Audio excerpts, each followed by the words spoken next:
Mercoledì 14 aprile, San Valeriano, è il 104° giorno dall'inizio dell'anno, ne mancano 261 al termine. Il sole sorge alle 6:27, tramonta alle 19:56.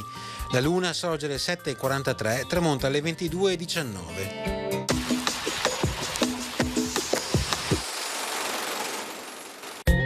Pier Fortunato Calvi è nominato capitano del Cadore, con l'incarico di organizzare la difesa militare contro gli austriaci.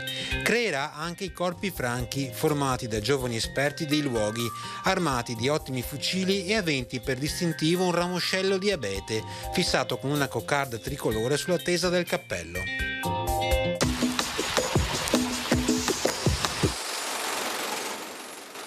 Le previsioni per domani: tempo variabile con molte nubi, specie in montagna fino a metà giornata. In seguito schiarite sparse con probabilità di alcune nebbie serali in pianura e nelle valli.